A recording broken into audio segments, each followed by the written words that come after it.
All right, hey y'all, welcome back. It's John, and today we've got something new. It is a reaction video to CNBC's Make It, Living Together on $81K a year across the U.S. Millennial Money. And this one caught my eye. I've been thinking about doing reaction videos for a while. Now, this channel is about saving, investing, budgeting, wealth building, building that sense of abundance. But part of that to me is also not being a slave to the system. You know, having the freedom to do what you want, even if it's to work hard. So this one caught my eye. I decided it was going to be my first reaction video because they're living together. 81K a year is a pretty good income. I just looked it up. 2019, the census was 68,000, 69,000 for a household.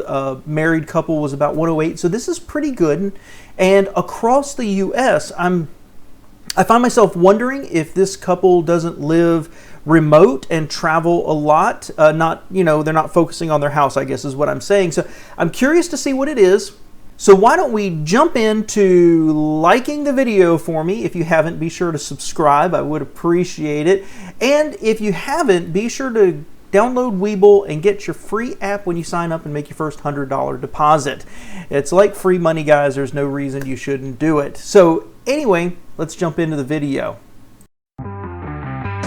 When we sold our home initially, we sold most of our stuff and we put some of our stuff in storage because we figured that we'll be back in a year, maybe rent another place, buy another home. We weren't sure what to expect. So made it 1 year in the RV, and I kid you not, I have no interest in living at home.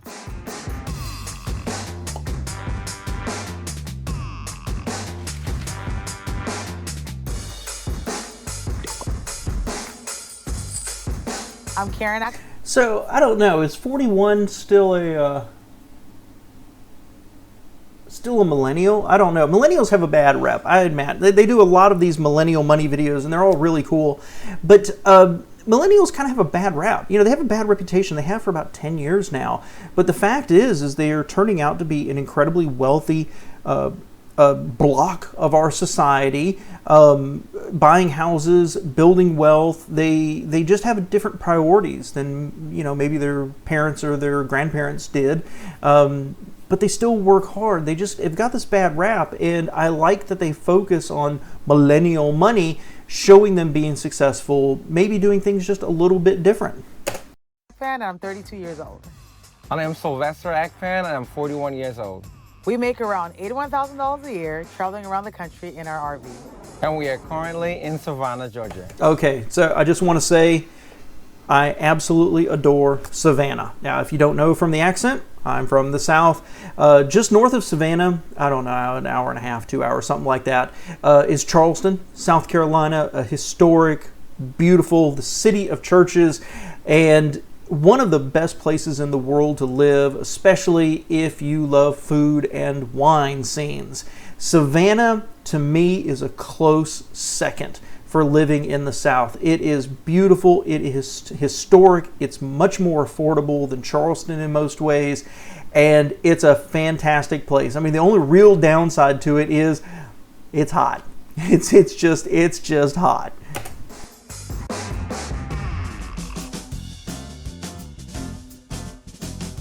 She actually talked me into selling the house and getting the RV. It was 2 years ago. We were in our RV for the first time, and we took the kids out for a trip, and we kind of loved it. So when we got back, we figured it was something that we wanted to do, and we sold the house. He makes it sound easy. It was not that easy. Okay, so they're content creators, so they travel around, and she's a content creator.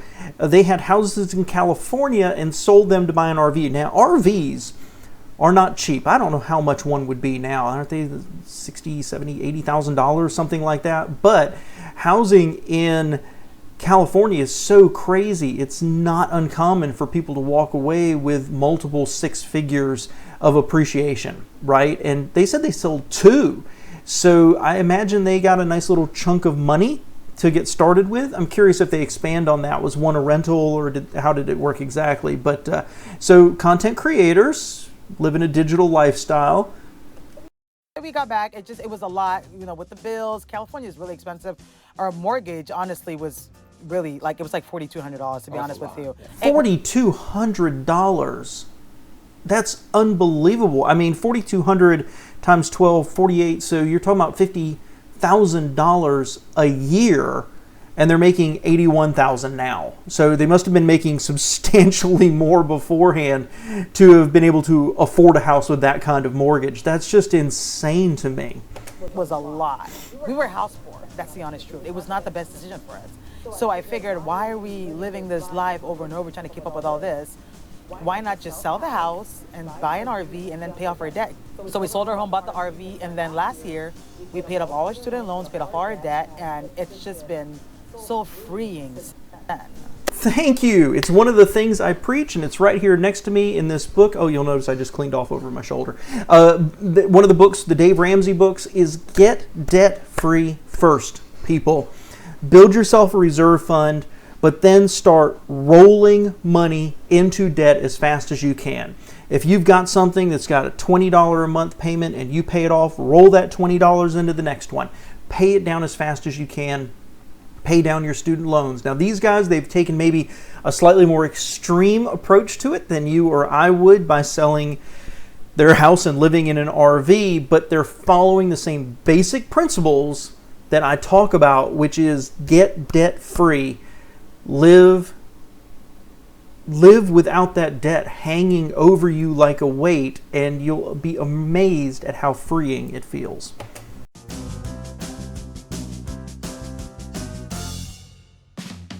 Yeah, so they paid off $110,000 in 1 year. I wonder if that's from the proceeds of the house or if they really were making good money and just plowed it all in. I mean, I guess if you're not paying $4,200 a month for your mortgage, that frees up a little bit of cash to pay down your student loans.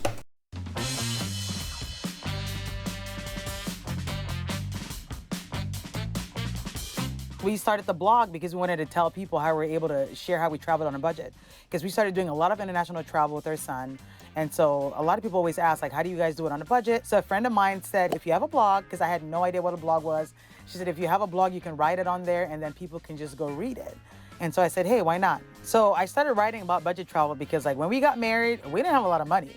And then after we had our son, we figured we had to show him the world. And so the best way to do that was to do it on a budget. So I started finding, like, the best deals and the cheapest ways to be able to travel with them. And so it kind of grew into what it is right now. I love that. Oh my gosh, I love that so much. I mean, there's a lot of ways to make money online, and blogging, it's not as big as it used to be. People have moved into Instagram and Snapchat and TikTok and YouTube, of course. And there's so many different, let's say, YouTube channels out there where it's, people living on sailboats, people building, sustainable housing out in the middle of the jungle of Honduras or whatever. I mean, there's so much out there, and there's a market for it. There's people who are living it and have tips to share. And then there's others who are like, I'm tired of the 9-to-5. I'm tired of living in this condo. I really want more freedom. And these people are showing how to do it. They're trailblazing for you. And so that's really awesome. Don't pick a topic and then figure out how to write about it, right? I mean, unless maybe you're a fashionista and you want to be an influencer in fashion, find something that you have experience with, that you're living, that you're learning sometimes the hard way, and you can share it with other people. And that's what she did. They had to have a budget. They wanted to travel and show the world to their son. And people were like, how do you afford to do this?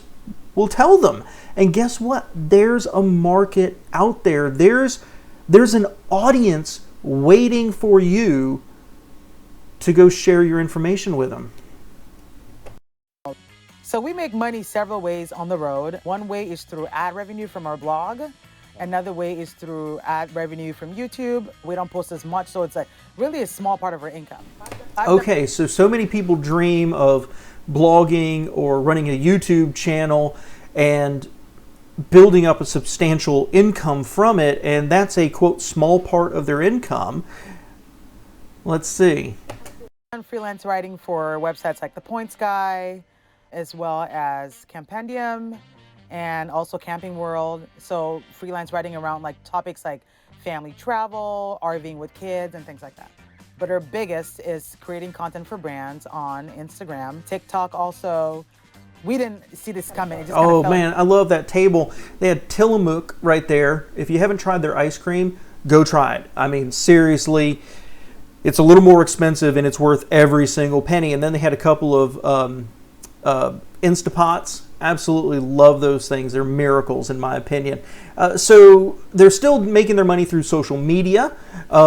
Whether it's freelance writing for other blogs, people who've built up an audience already, or products on Instagram or TikTok, something, I don't have a lot of interest with and don't really pursue, but I know the money can be there. Into our laps, and we just embraced it and kind of ran with it. I was born and raised in Cameroon. Growing up in Cameroon, nobody talks about money. Families don't talk about money. It's kind of like a taboo thing to talk about. I moved to the US when I was about 15 years old. It was kind of different coming here and then having to learn about how the system works in the US. So it was quite like a change for me. And it was not something that I learned when I moved here or learned in college. Okay, so 2 quick thoughts there. I did a video about how the rich think, how the middle class think, how the working poor think. And one of the points I make is how they discuss money. And I'm not talking about bragging, right? I'm not talking about, yo guys, just, signed a deal, getting 6 figures this year from, advertising Hawaiian shirts, right? I'm talking about families talking about money and treating money like a business, learning to play the game of money. And the problem is this is self-perpetuating. If you grow up in a family where you don't talk about money or money is evil, then you learn it and you don't know how to talk about money with your spouse, your significant other, or your children, and it perpetuates itself. And what I see are these established families, they treat their family finances like a corporation, right? Like a business. And they talk about it, not in a bragging way, but in a here's what we need to do, and here's our outgo, and here's it. You've got to learn to talk about it. And unfortunately, our entire education system has totally fallen down on this. While we're busy pushing things on our kids that really don't matter in their life, they're not learning basic skills anywhere. And I'm very torn on that issue because on the one hand, somebody needs to teach it to them, but I don't trust the education system to teach our children how to think free, think wealthy, understand the stock market and investing and living below your means. Right now, our schools are just pumping out consumers who know how to spend money and know how to fill out a credit card application so they can go buy a stereo. So, I totally get what she's saying, and unfortunately, there's nothing else in the system to kind of stop and say, hey, here's how you need to be changing your thoughts to really process debt, income, saving, investment, and living the life, living your best life, as people like to say. Finance has been something that I'm really passionate about, especially now that I understand better and now that we have a son, so that we can teach him everything that we didn't learn growing up. Amen. That's exactly what I was just saying right there. Even if you're not taught, don't be a victim, right? Don't be a personal finance victim. Don't sit back, I don't know, I don't understand. To go learn, educate yourself. Everything is about taking personal responsibility. You can't control other people. You can only control yourself. So go learn, go educate yourself and take control of your life and your finances. That's what they did. She learned it and now she's teaching it. And think of how great the life is going to be for these children. Living on the road, spending time, quality and quantity time as a family, learning about how to manage your money to live free and comfortable. Oh, I can't wait to see the rest of this. We got married in 2011, and then we moved into our first home, like on the outskirts of LA, about 2 hours out in Bakersfield. We rented it out. We lived there for a few years, and then we decided to buy another home, which honestly was not the best choice because we bought an even bigger home with more mortgage. So we just went deeper into debt, which was honestly, now that we look back at it, not the best choice that we made, but it was a good lesson that we learned. It was an American dream. You know what though? We only stayed in 2 parts of the house. Yeah. It was in the kitchen and the bedroom. And the bedroom, the living room. The living room, that's where we spend most of our time. Most of our time, yeah. And then the kids would like want to be in the same room with us. So you have a whole big house and then it's like really not being used. Okay, so I'm gonna hop on this real quick. I think this is a trend that we're gonna see increasingly in our society in the coming decades, and certainly in places like California, where prices are getting so high. For people who can afford bigger houses, there's the status symbol, but I think people are waking up to the fact it's a waste of space. You've got to insure it, you got to pay for it, you got to heat it, you've got to cool it, there's so much, you've got to clean it all.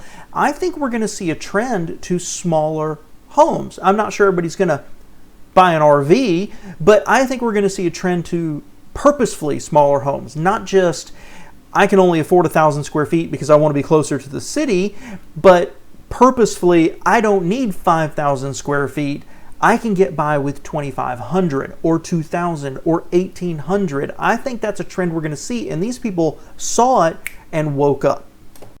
So when the idea came up to sell the home, right away we had to do it. I was a little hesitant about it because, I mean, I felt like I was grounded in California, spent most of our life in there. We got married there.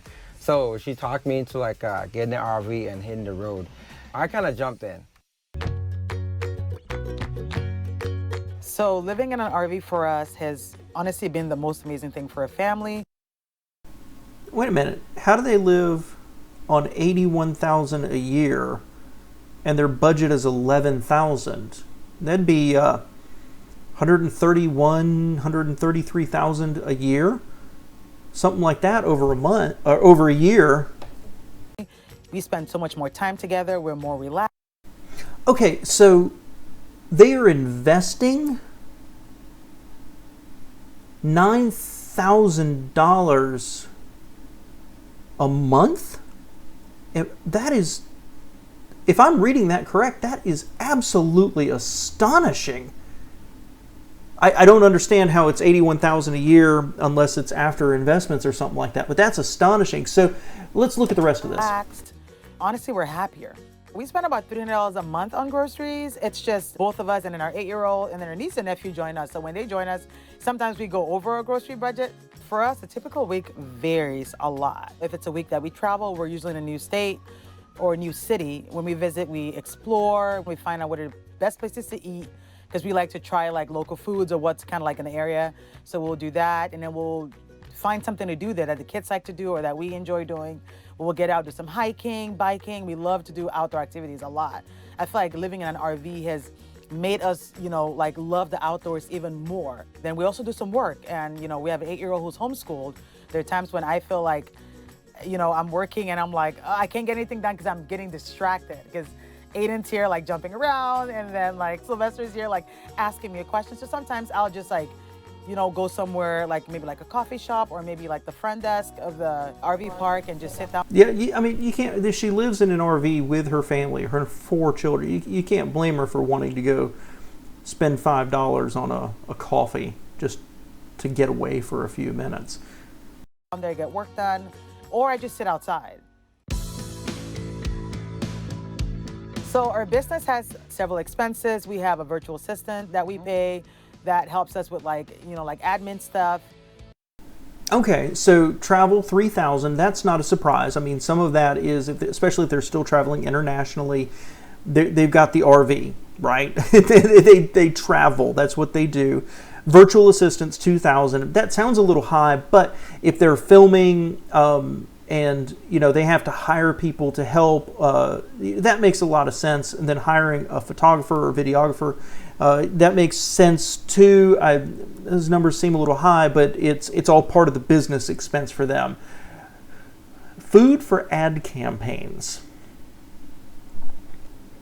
Oh, I see. So this must be food they're buying for, like, I guess like their Instagram posts and things like that. $500 in subscriptions.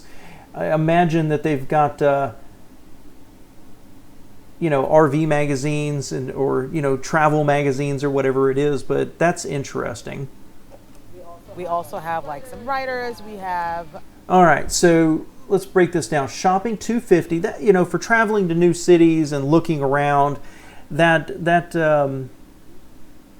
this is business expenses. That shopping doesn't seem too bad, honestly. $100 for phone.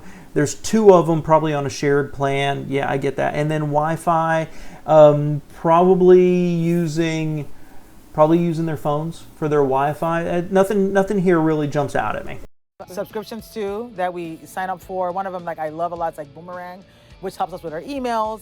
Adobe, we love yes. Adobe, so we pay for Adobe on a monthly basis. We use Lightroom a lot to edit our photos, so it's like super important for us. Okay, so that also includes some subscriptions for like Adobe, and okay, that makes a little more sense too. A 401k account through Fidelity, and then we also have Roth a IRA. brokerage account, a Roth IRAs, as well as some money on Robinhood and Webull. Our goal this year was to max out our 401k accounts because we didn't have any 401k accounts, which honestly, that really stressed me out a lot because I felt like we're starting late. I feel like people at this age already have like so much money in their 401k accounts. So that was for me this year, was focusing on making sure that we can fully fund our 401k accounts. Good for you. It is never too late to get started, guys. It's so easy to go on YouTube and find these millennial millionaires, right? They're 25 years old and they've already got $1 million saved, whatever it happens to be. And it's so easy to think, oh, it's too late for me. And I do preach on this channel that, the time value of money. The earlier you start, the less you have to put in to turn it into big, big money down the road. But it's never too late. And wherever you are, whether you're 34, I think she was, or 41 like him, start right now. They've got Robinhood, they've got a brokerage account, they've got other things, but she wanted to set that goal to maximize the IRA because that's giving you the tax benefits down the road. Good for them to recognize it, put themselves in a position to start tackling it.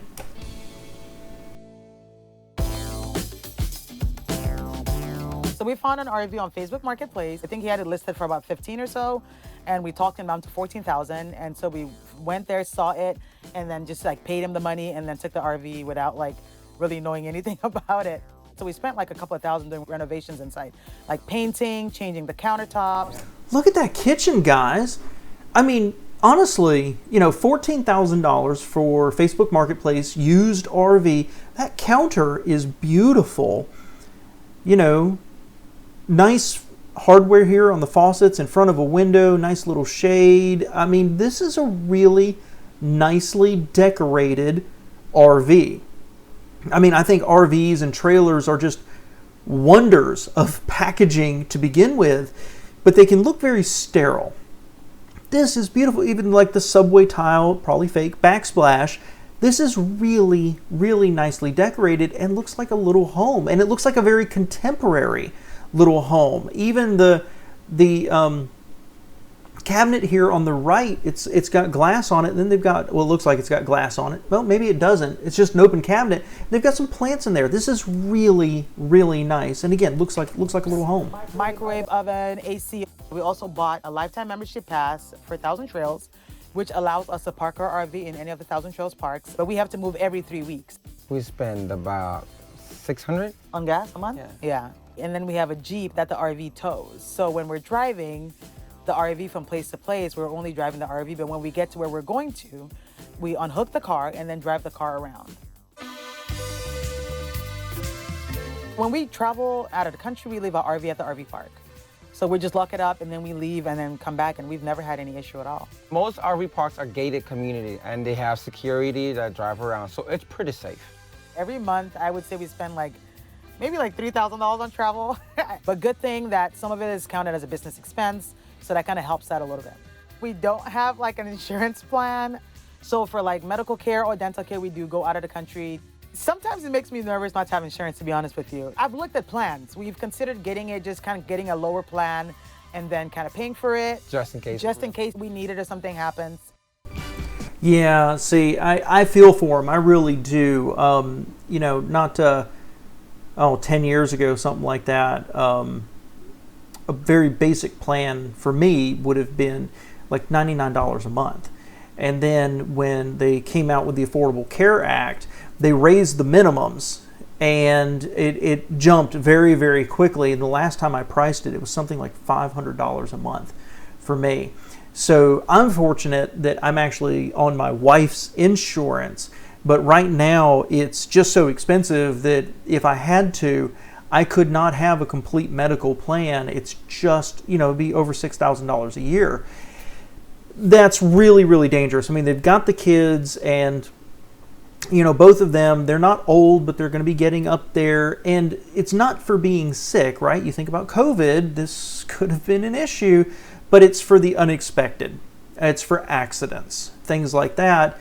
They really should. I understand they need to maximize their retirement. They need to pack away those savings and investments for the future.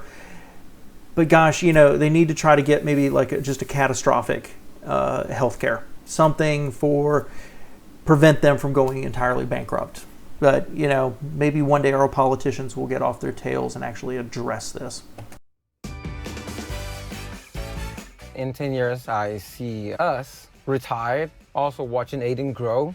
He is our main focus, so we want to see how he blossoms and what direction he chooses to go in life. If he wants to continue RVing or, go back to a regular home.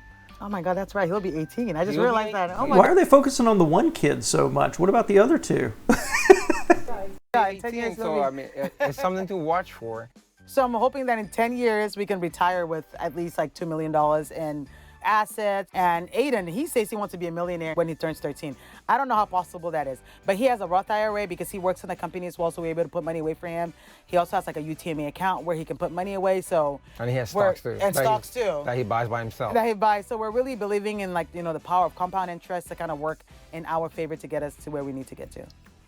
Oh my gosh, that was fantastic, guys. That is so uplifting to me. First off, let's talk about the money. The little boy already has stocks. He works for his family's company. There's a lesson from the rich, right? He's learning skills. He's learning how to live a lifestyle. He's learning how to manage his money. He's already, investing in his future. That's unbelievable. I'm so excited. And most importantly, you heard them. They have a goal of having $2 million. You can't hit a target that you don't have. Saying, I want to be rich does not mean anything. Saying, I want to retire does not mean anything. There's no way to plan for that. There's no crystal there, right? But once you say, in 10 years, I want to have X number of dollars in investments and retirement accounts. How can I make that happen? Now you can put a plan together. And did you hear that? Their little boy wants to have $1 million by the time he's 13. Is he going to hit it? I'm not sure. But at least he's got a goal. When 95% or more of Americans have no goal for their finances or their retirement at all. That young man is going to have a really good life. And I'm going to close with this. It's because that family spends time together. Did you see them? Maybe they were, there's a camera, everybody act happy, but I don't buy that. I mean, look at the more real moments. That's a happy family living together and playing together, and just look at the smiles and taking the kids out to tour, and Savannah's gorgeous, and good for them. Man, I wish them the best of luck. I am so proud of them, and I'd really like to pick apart their budget a little bit, but it's hard to. The numbers didn't make sense. How is their budget $11,000 a month when they're living on, as the title says, $81,000 a year, and they're putting $9,000, whatever it was, the number was, into investments every month? I'm not sure how that money works out, but that is a special family, and I love seeing them. I love seeing them happy. I wish them the best of luck. So thanks for being here, guys. I hope this was fun. If you like it, please let me know in the comments below. I'd love to hear your comments, and I hope to do more of these if I get some positive feedback. So I appreciate it, guys. Have a great afternoon.